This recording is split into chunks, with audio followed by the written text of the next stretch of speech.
Girls, we've got a lot to talk about. Between not doing this video in March and reading / listening to 12 books in April, we have a ton to catch up on. So grab your coffee, grab your popcorn, and let's get to it.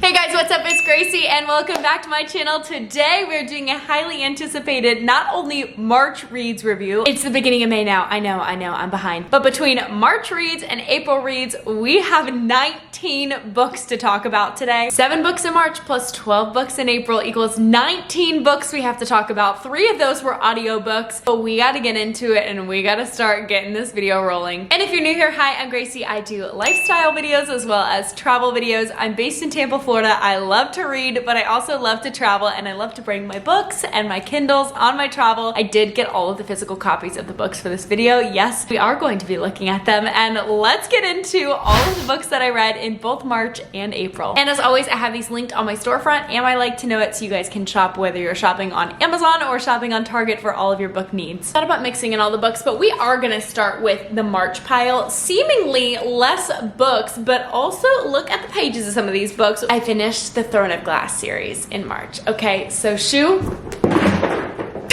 That did not go as planned.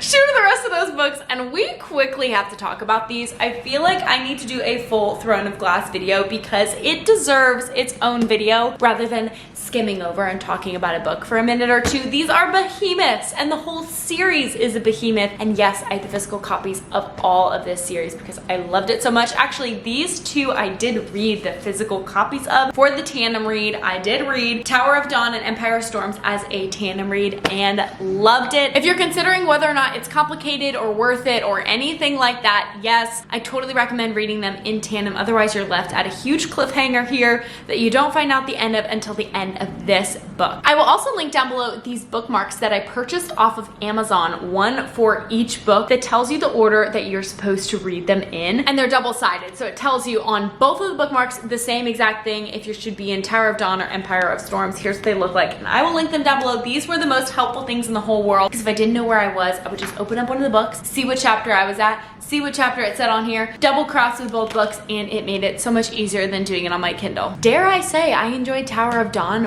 more than I enjoyed Empire of Storms for most of the book. If you don't pronounce his name Kale, we can't talk. Kale and Nesrin go on this adventure and they end up both finding love in other people, even though they're seeing each other. So at first you kind of think it's a love triangle, and then you realize that Nesrin has the prince. This is a journey of healing, of finding passion, of so many things on the total outskirts of all the war, right? So bad things do happen in this book, but it's not like all these issues that you have with Aelin. So it's sort of like a little side quest, and I loved it because it was a breath of fresh air. But then when things started to get crazy in Empire of Storms, and I had to read Tower of Dawn chapters, I was like, oh my goodness. There was at one point where I thought, I'm just gonna read the rest of this book and then I'll go back to Tower of Dawn. But I'm so glad, like I said, that I did it in the tandem read. If you have not read the Throne of Glass series, I don't want to spoil it any further, but just know that I recommend you read ACOTAR first and then go into Throne of Glass, and then we will have a whole chit chat video, like I said, on the Throne of Glass series, because there's just way too much to unpack here. And of course, after crying through those 2 books, this book, Kingdom of Ash, this whopper of a book, almost 1,000 pages. I was sobbing multiple times throughout this book.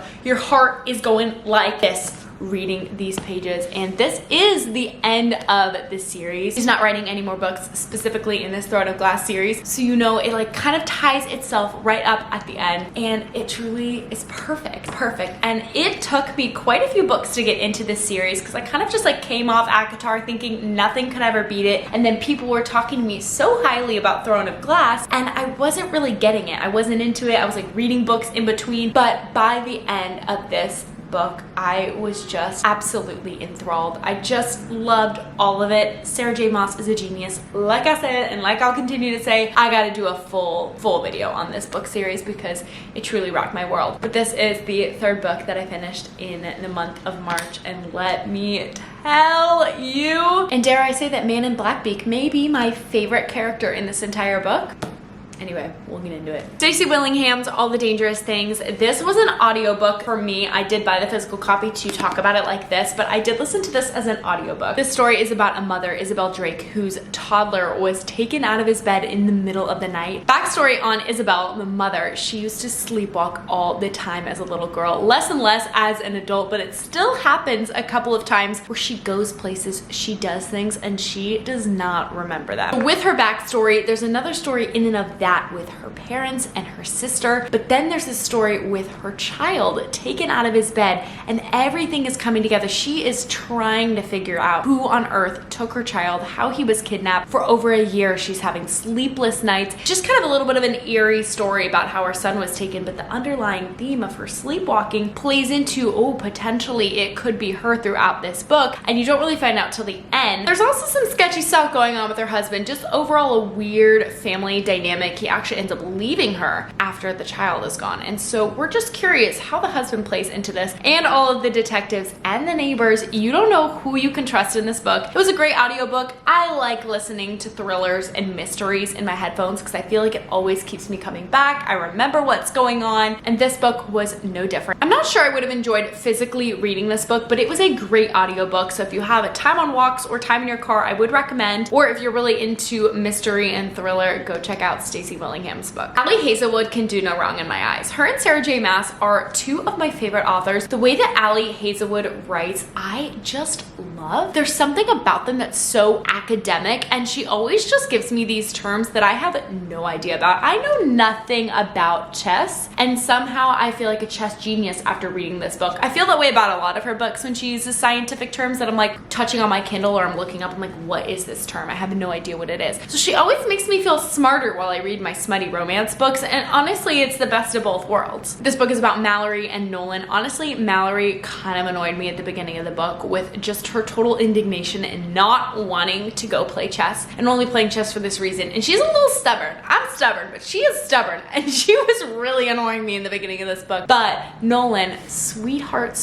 Nolan, who in the beginning you don't think is such a sweetheart, but of course, you know, this is a romance book. We're not even gonna pretend like these two don't end up together and things don't end up happening. But I just loved feeling so smart about chess, but also just proving that women are just as good as men. And in male-dominated fields, that not just because of their looks or who they're with or what they're doing, that they can be amazing. So I also really liked that little underlying tone. Well, it was not really underlying. You could definitely tell throughout the book it was a little sexist toward women in the chess industry, competition industry. You know, she was one of the only women competing way at the top, and so I think that it was just a really great, really easy read. I think I finished this in like 2 days max, and I just love the story. Like I said, Ali Hazelwood makes me feel smarter with my romance books. Angie Hockman's Shipped. I had never heard of this book before, but I saw it through the library app, and I was like, hello, I'm gonna be on a cruise. I'm gonna get a book about a romance couple on a cruise. Meanwhile, they describe this book as the Unhoneymooners mixed with The Hating Game, and I feel like that's so accurate. You know what annoyed me? The main guy's name is Graham. Graham? I've never met anybody in my life with the name Graham. So like as I was reading this, I was like, Graham? Like really? She couldn't pick Graham? Like his nickname in here is Graham Cracker. I'm like, okay, why couldn't you just named him Graham? Like I don't really get it unless it Graham. Oh, maybe it is Graham. I'm pronouncing it Graham. G-R-A-E-M-E. Yeah, no matter what it was, I was like, oh, his spelling was throwing me off the whole time. But Graham, it's probably Graham. Oh man, it probably is Graham. Graham, whatever you want to call him. I'm calling him Graham for the sake of what I called him in my head the entire time I read this book. Graham and Henley work together at a travel agency, and they are pinned up against each other for the same job. Now, they both think that they have an issue with each other, but turns out it was all fabricated anyway. But they end up on the same trip to the Galapagos on a smaller cruise. So you know, you're probably thinking big commercial cruise line. No, it's a smaller cruise. Like definitely a couple hundred people. People know each other around the ship. There's not thousands of people on this cruise. They are more personalized experiences. Henley's plus one is her sister. She tries to get involved. There's all kinds of stuff that goes into this. But of course they realize that their work drama is totally made up, and Graham comes to the rescue of Henley toward the end of the book for this promotion. Enemies to lovers. It's perfect. You can't do anything wrong, and it's travel related, so of course I loved it. And And my last book of March, 7-Year Slip. I feel like I always see these on all kinds of book talk things about books that changed my life and books that I loved. I think this book is overrated. Let me be the first to say, I think it's overrated. I see so much about it. I read it. It's predictable. It's a romance, so it's great. But I don't think that this needs any extra praise than what it's already been given. I'm so sorry if that offends you, but Clementine, just her story doesn't really do it for me. So there's this magical apartment that Clementine moves into after her aunt passes away, where sometimes the apartment places you 7 years in the past, where she bumps into Iwan, a college student who's in New York City for the summer and needs a place to live during his internship, when Clementine was supposed to be out of the country, but she is in the present and he is 7 years past. So they grow close to each other over that summer, but she only sees him every so often. We all knew that this big restaurant guru guy that she was working for in real time was Iwan 7 years later, but he went by a more formal first name for his restaurant. So she doesn't realize it until weeks later, and she's already in love with this guy 7 years in the past, and then she realizes it's the chef guy. How does she explain what's going on to him? There's a fight. There's love, there's kissing, there's a sense of longing for her aunt in the past. So many things go on in this book. I will say, it's a cutesy little read, but as hyped up as it was, I just wasn't as impressed as I thought I was going to be. It wasn't as life-changing as the internet made me think it was gonna be, but overall, a great book to read, and I mean, I did enjoy it. And now time to get on to my April reads. I'm just gonna start right off the bat with this one, XOXO Cody. Cody is a Peloton instructor specifically, or more specifically, for the bikes. So I was super excited when I saw this book through the library. I actually listened to it as an audiobook. I've been taking Cody classes for years, but more specifically during the pandemic, I was on that Peloton almost every day, getting in a Peloton class on the bike, taking Cody's classes, and most importantly, his XOXO Cody classes, where he gives a bunch of advice. So when I saw this book through the library to be able to listen to it, I immediately started listening to it, especially because this audiobook, and you can see in a book version, the audiobook was only 6 hours, so I finished this in like a day or two. I hate to say it, but this book could have been an email. It could have been an email. It could have been a 15-minute YouTube video. I just did not love it. I felt like at the end of those 6 hours, I had wasted my time. Now, it depends on how big of a fan you are. I haven't taken one of his classes in a while, but I just think that he's so spunky and funny, and I loved the audiobook for the reason that it was his voice. But other than that, as much as there is some backstory on his life, which honestly I had no idea about, I really did feel like there were so many repetitive things in chapters where I felt like they were really just trying to beef up his story to get it in a book, and I don't really love when they do that. So this is one thing I would skip unless you're a total Cody fan, which, even like I said, I love Cody. I think he's hilarious. There definitely are some funny parts in this book, but it dragged on for me, and so I was a little bit disappointed with this one this month. On the other hand, the other audiobook I listened to this month was The Silent Patient. This is a book I have been meaning to read for a long time, and when I saw it as an audiobook, I was like, you know what, I will finish this much faster as an audiobook than I would as a real book, because my TBR list grows by the day, and this has never really been at the total top of it, and I really enjoyed it. You know what, at some points I was gonna give it 3 stars because I just kind of felt like I wasn't connecting so much with the story, and maybe that's because I was kind of listening to it a little bit choppier than I usually listen to an audiobook, like a few minutes here, a few minutes there. But then on a couple drives to St. Pete, where I'm in the car for 45 minutes plus at a time, it really allows you to get more into the story, and the way this twisted at the end in a way that I should have seen coming, but I didn't, because I was so confident the author was not going to do that. But then when he did do that, so good. I had a lot of you in my DMs saying that this should have been a 5-star read, but for me it was a 4-star read. I don't think I've been giving my star ratings out at all, but if you guys follow me on my Goodreads, you guys can see them all on there and stay up to date with what I'm reading currently. Like, as soon as I'm done with a book, I am logging it on Goodreads. So this was an excellent audiobook. I actually really liked it as an audiobook. I don't know how I would feel reading the physical copy, but this was having me at the edge of my seat some of the times in the car and wanting me to stay in the car longer. So I definitely would recommend The Silent Patient. This book is about Alicia Berenson, who was accused of killing her husband and then put in a treatment center, and psychotherapist Theo Faber, who is trying to get to the bottom of why she is the silent patient, of why she is silent and why she is not talking. We hear there's diary entries, there's third parties giving all their intel and input. There's a few different suspects because Theo believes that Alicia could not have killed her husband, and a lot of people think that she could not have killed her husband. And so we're really trying to figure out who killed her husband and why she is is so silent about it, and it kind of ties back to some other themes in the book. Overall, really well done and would recommend, especially as an audiobook, because that's how I experienced it. And I thought it was really interesting. I'm not going in order of when I finished these books because I literally finished up this one yesterday. It took me 2 days to read. My estimated time on the Kindle was 4.5 hours, and so I got through this one pretty quick. Kilt Trip by Alexandra Kiley. It was so sweet and so cute. I love to travel, and I specifically love Scotland. I've been there twice, but I always think about going back, and this book literally had me looking up flights to Scotland. I am not even kidding you. I was like, it's like, when can I go to Edinburgh? Or like somewhere else, Scotland. I'm not opposed to the Highlands or anything. But Addie McRae is a travel consultant. She is in a brand new company with somebody from her former company who started a new one, travel consulting, and she is sent to Scotland to help a tour company that is going down. Logan Sutherland, I mean, handsome Scottish man who she first meets in a kilt. I mean, done, boom. Man's in a kilt. This tour company that's going underneath is a family-run business, and they don't really want to change too much about it, and she's like, we need an overhaul of this business. But then she goes on a few magical trips. She realizes how much this family business means to Logan, who is taking it over as his brothers got out of the business and his dad wants to retire. And overall, it's just a sweet little romance book, and I just love that it's set in Scotland, and he calls her Laugh, and it's a little steamier than I actually thought it was going to be. So there's a little bit of steam, a little bit of spice, but overall, just a great, wonderful little story. I also should mention Addie has never been to Scotland, even though she has Scottish heritage. She's in McRae because her mom passed away, and her mom had all of these beautiful honeymoon pictures from Scotland, so she wants to go find these places that her mom went to. So there's a little bit of a double meaning in this book of her finding herself through her mother and also finding love along the way. So I would totally recommend it. It was so sweet, so cute, and I just like, it just felt like a warm hug. The Teacher.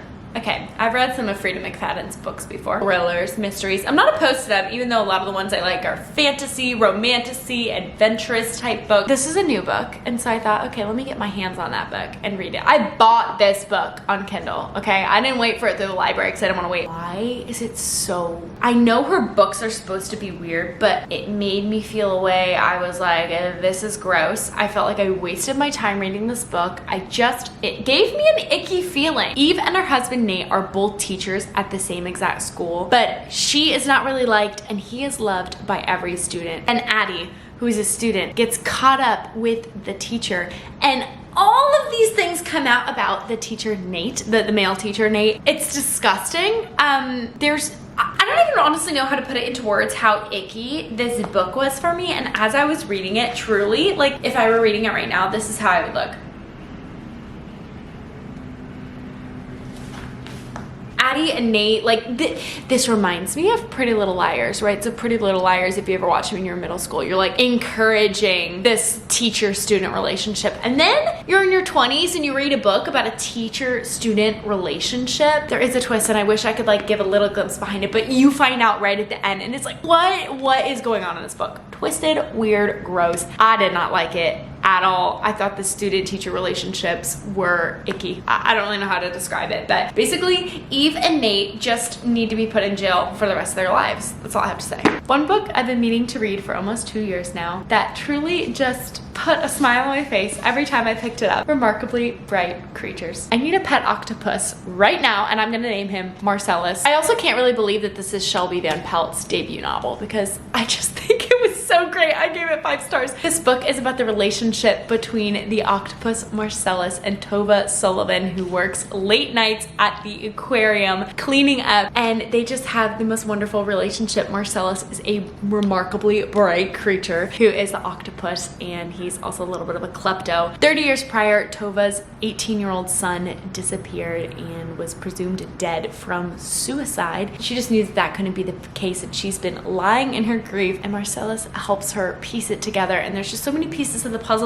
that come together. It is a beautiful story. You just learn to love these people so much. I don't really know how else to describe it, but you just need to pick this book up if you want a smile on your face. It's so great and one of my favorite reads from this past month. Can you even believe I've never read Beach Read? I have read every other one of Emily Henry's books except for Funny Story. I'm starting that today. I have not read Beach Read, and so I thought, okay, it's available through the library. I'm gonna pick it up and read it. Hello, why did I think that this this was gonna be a beautiful, beachy romance. No, it's so sad and such a grim little setting to start off this book. I was honestly pleasantly surprised with this book. Augustus Everett and January Andrews find themselves living next to each other after they had sort of been rivals in college, or at least that's what January thought when Augustus barely paid her work any attention in college. They are both writers. Augustus seems to have this big career while January's books are not being carried in the local bookstore and other things like that. She writes happy romance books, and Gus writes the complete opposite. They're both in this rut, and one day they challenge each other that they each have to write a book of the other person's genre, and this book goes through the story of how, while writing each other's genres, they spark up a little bit of a romance. And that's about all I'll give, but it's a cute little beach. Overall, the book's pretty lighthearted, so it is a real like good little beach read to read by the pool, and it's of course got a cute little romance in it, and Emily Henry can do no wrong. So definitely go pick this up if you haven't. If you feel like you're late or behind the trend, I promise there's never a bad time to read this book. I love me a Western romance. I don't know, I don't usually read a Western romance, but these two were so good. I read them consecutively. Done and Dusted,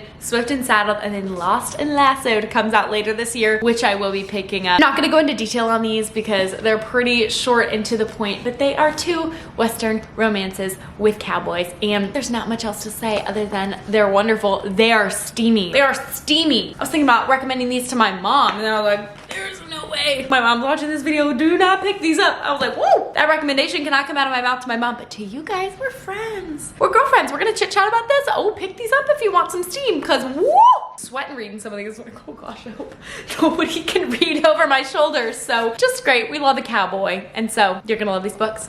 The 20-something treatment. If you are in your 20s, you need this book. If you are in your 20s, you need this book. Meg J, Dr. Meg J. She actually taught on my semester of Semester at Sea, and she did go back, I believe, 2 years later to teach again, because obviously our voyage did not go exactly to plan. I actually had quite a few friends in her classes, but I was taking all strictly business classes, so I wasn't in one of her classes, but I've heard speeches and talks with Meg J before on the ship. She wrote The Defining Decade, so again, if you're in your 20s, you need that book as well. And when she reached out to me and asked me to send me a book, I was like, heck yeah, I loved your Defining Decade. Let me see what your new The 20-something Treatment book is about. Let me tell you, there are so many topics in this book that I was just not very well educated on. Skills over pills, all kinds of stuff, the epidemics that are going through our societies as 20-somethings when we feel like we do not know what the heck is going on, because trust me, even though it looks like my life's put together sometimes, or even if you think your life is put together, we all know it's not. We're faking it till we make it here in our 20s, and there are so many touchy subjects in this book, but backed by science and backed by research that I was just reading it going, wow, wow. And I have already recommended this to like 7 different people since I finished it a few days ago. I am gonna loan out my copy just to a couple of my close friends, but Meg J actually signed this, so I'm not like gonna give this away. But let me tell you something, I wanna work on a giveaway of giving these out to 20-somethings, because I truly believe the words written in this book need to be read. We need to understand that it is this life of uncertainty, and in your 20s, it's a huge time of uncertainty. There's a lot of different things that you can turn to in your 20s to try and get reprieve from the feelings you're feeling. And I'm not the psychologist here, but let me tell you, I was so much more impacted by this book than I thought I was going to be, even though I knew I loved her Defining Decade. So The 20-something Treatment, if you're in your 20s, this is worth the read. Okay, I'm off my soapbox, but I'm about to get right back on, because this truly may be the best book that I've read this year so far. And I know I've read ACOTAR, I've read Throne of Glass, but those things aside, Kristen Hanna's The Women just hit me in such a way. I also read her Nightingale book, which we'll get into after this. This book about the women in the Vietnam War. Maybe I feel like I have a connection to it because my grandpa served in the Vietnam War, and I've heard a lot of stories from my dad about him because he has since passed away. And I only knew him when I was a young girl. I'm not really even into historical things. I like learning about history when I am visiting new places, new cities, new countries, but I never was a history buff in high school. Like, I didn't like those kinds of things, which is why I've put off reading Kristen Hanna's books for so long, because I'm like, that's not my thing. I think about this book multiple times every single day. I will be rereading this. This will be a book that I keep on my shelf and loan out, but better get back from friends and family. It's hard to find words to describe how much I felt impacted by this book and how many times that I cried reading this, but it truly is just so remarkable to read about the lives of people who were in the Vietnam War and about how they were treated when they came back, and how specifically the women were treated. Like, they were saying there's no women who were in Vietnam, and just writing them off, all this PTSD that these women were having, these women nurses who were treating people in ERs and seeing people come in after battle and going,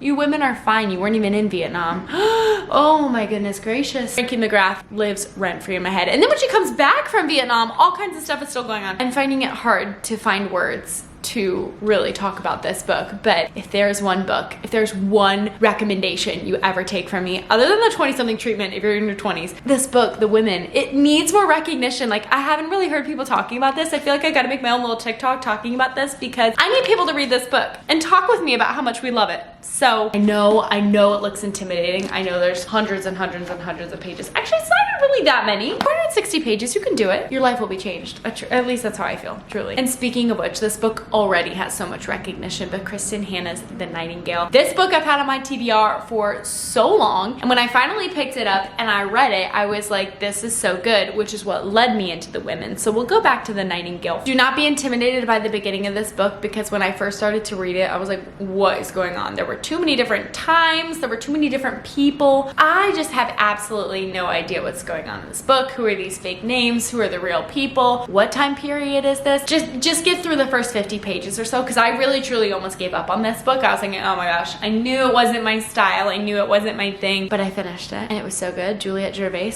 Gervais, is that how you say it? That's how I say it. But again, the struggles of war and how one brave woman, or at least what seems like one brave woman, changed the tides of so many realities in World War II and in France. Vianne, Isabelle, Gaëtan.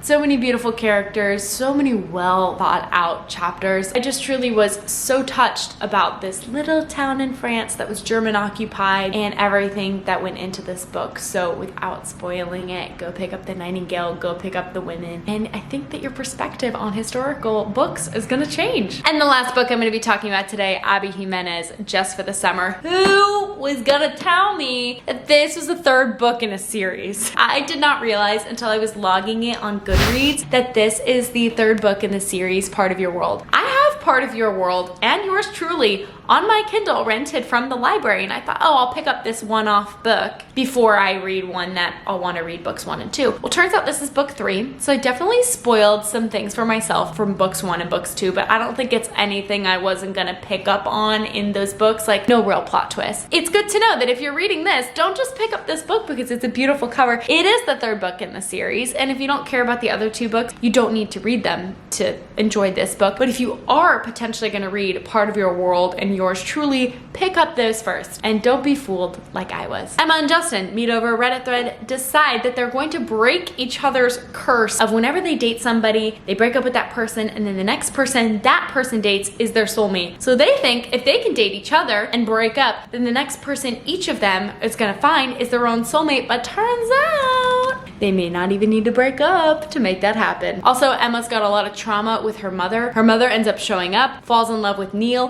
who is Emma's boss. Things get complicated there, and who knows, do they solve themselves out throughout the book? I don't know, you'll have to read and find out. Light, easy beach read. Finish this one in 2 days. I love a little romance book, I really do. I eat these up so fast, and I really do think that this is a great book that is a nice summery beach read, getting you ready to go on the beach. But it is the third book in the series, so if you are gonna read the other 2, read those first, and if you aren't, then it's perfect. I've been talking for far too long, and I wonder if I've even done any of these books justice, but let me tell you, I had the most wonderful 2 months of reading, and I think the first book of May is gonna be Funny Story by Emily Henry, but I guess you'll just have to come back to my May reads to find out. So those are the 19 books that I read in March and April of this year. I just love talking about these books with you guys and giving you recommendations and yes or no and commenting down below and kind of talking about certain books. If you want to see what I'm reading or other ratings that I've given some of these books, you guys can go check out my Goodreads. Again, I have these books linked on my Amazon storefront and through Like to Know It, so depending on if you shop at like Amazon or Target, things like that, if you want to purchase these books with my commission links, I would love it so much. But anyway, that being said, I have talked for so long about books. It's time to give myself a little bit of a rest, so I am going to go. I love you guys so much. If nobody has told you today, I am so proud of you, and I will see you guys in the next one.